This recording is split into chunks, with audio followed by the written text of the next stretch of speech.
آزاد کشمیر میں 2005 کو آنے والے ہولناک زلزلے کو 18 سال بیت گئے مگر یادیں تاحال تازہ ہیں۔ 8 اکتوبر 2005 کو آنے والے تباہ کن زلزلے میں جہاں 17,000 بچوں سمیت 73,000 سے زائد افراد لقمہ اجل بن گئے تھے، وہیں آزاد کشمیر کا انفراسٹرکچر مکمل تباہ ہو گیا تھا۔ درجنوں عمارات 18 سال بعد بھی بحالی کی منتظر ہیں۔ ہر سال کی طرح پورے آزاد کشمیر کے ضلعی ہیڈ کوارٹرز تمام چھوٹے بڑے شہروں میں شہداء کی یاد میں تقریبات کا انعقاد کیا گیا اور شہداء کو زبردست الفاظ میں خراج عقیدت پیش کیا گیا۔ 8:52 پر سائرن بجائے گئے اور 1 منٹ کی خاموشی اختیار کی گئی۔ مظفر آباد میں منعقدہ مرکزی تقریب سے وزیر اعظم آزاد حکومت ریاست جموں کشمیر چودھری انوار الحق نے خطاب کیا۔ وزیر اعظم آزاد کشمیر کا کہنا تھا کہ 8 اکتوبر 2005 کے سانحہ میں عالمی برادری نے انسانی ہمدردی کے تحت ایک مثالی کردار ادا کیا۔ اس مثالی کردار نے پاکستانی قوم اور کشمیری عوام کے دل جیت لیے۔ ہمیں امید نو کے ساتھ آگے بڑھنا ہوگا، قدرتی آفات سے نمٹنے اور نقصان کو کم سے کم کرنے کے لیے آگاہی فراہم کرنا ہوگی۔ جن ممالک نے اس سانحہ میں ہماری مدد کی، ان کی خدمات کو ہمیشہ یاد رکھا جائے گا۔ انہوں نے کہا کہ صحت اور تعلیم کے سیکٹر کو مکمل طور پر بحال کرنے کے لیے 52 ارب روپے کی خطیر رقم کی ضرورت ہے۔ عوام کو زندگی کی تمام سہولیات بہم پہنچانے کے لیے تمام ممکنہ اقدامات کیے جا رہے ہیں۔ ان سب تعمیراتی سرگرمیوں میں تعمیر نو پر مامور قومی اداروں نے ایک مثالی کردار ادا کیا۔ راولاکوٹ میں شہدائے زلزلہ کو خراج عقیدت پیش کرنے کے لیے ڈسٹرکٹ کمپلیکس میں دعائیہ تقریب کا انعقاد کیا گیا۔ تقریب سے ڈپٹی کمشنر پونچھ ممتاز کاظمی، صدر پریس کلب راشد نذیر، ضلعی مفتی زاہد حسین اور دیگر نے خطاب کیا۔ شہدائے زلزلہ کے لیے بلندی درجات اور پسماندگان کے لیے صبر جمیل کی دعا کی گئی۔ نیلم میں بھی قیامت خیز زلزلہ کے شہداء کی 18ویں برسی پر ضلعی ہیڈ کوارٹر 8 مقام میں دعائیہ تقریب کا اہتمام کیا گیا۔ ڈپٹی کمشنر اور ایس پی نے قومی اور ریاستی پرچم کشائی کی۔ تقریب میں سول سوسائٹی، شہداء کے ورثاء سمیت آفیسران اور اہلکاروں نے شرکت کی۔ بھمبر میں شہدائے زلزلہ کی یاد میں تقاریب اور مساجد میں دعاؤں سے دن کا آغاز کیا گیا۔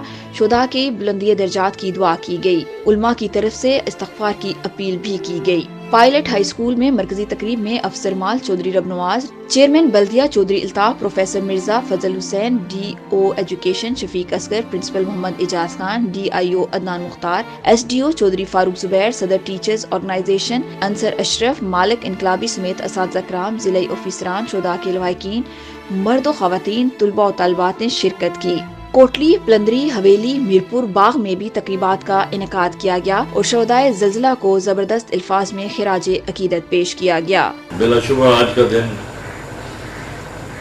ہمیں ایک عظیم قومی سامنے کی یاد دلاتا ہے۔ 8 اکتوبر 2005 کا دن جس کو دیکھنا نصیب ہوا، وہ سانس کے رشتے ختم ہونے تک وہ دردناک کربناک منظر اپنے اذہان سے محو نہیں کر سکتا۔ جب یہ زلزلہ رونما ہوا تو میں اپنے شہر بھمبر تھا، کیونکہ رمضان کا مقدس مہینہ تھا۔ دوسرے روز میں اپنی ٹیم کے ساتھ ارجا رورل ہیلتھ سینٹر پہنچا، باغ کے مقام پہ جو مل کے بیک سائڈ پر سینٹر ہے۔ اس قدر تکلیف دہ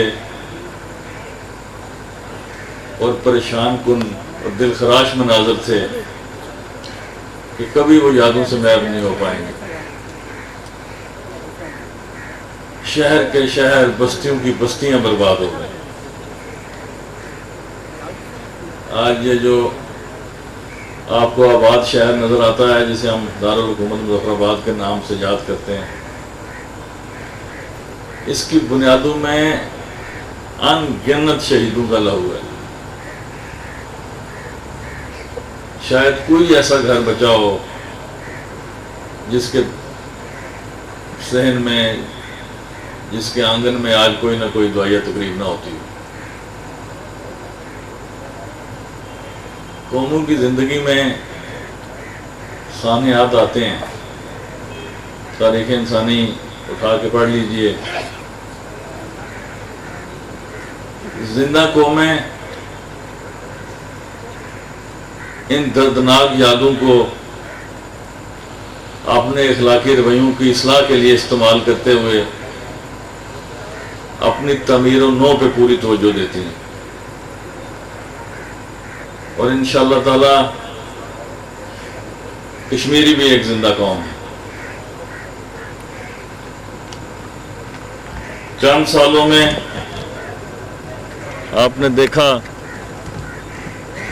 کہ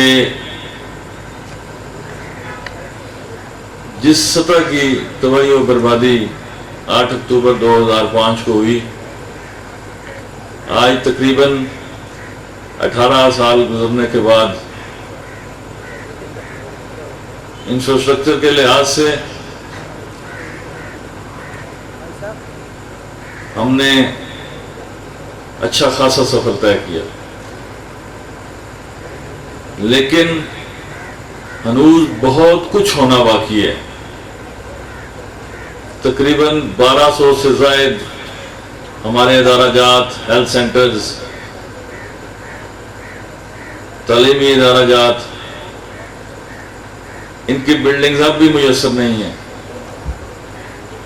ان سب تعمیرات کو مکمل کرنے کے لیے تقریباً 52 ارب روپے کی خطیر رقم کی ضرورت ہے، اور یہ ذمہ داری کسی ایک شخص کی نہیں، یہ پوری قوم نے مل کے ادا کرنی.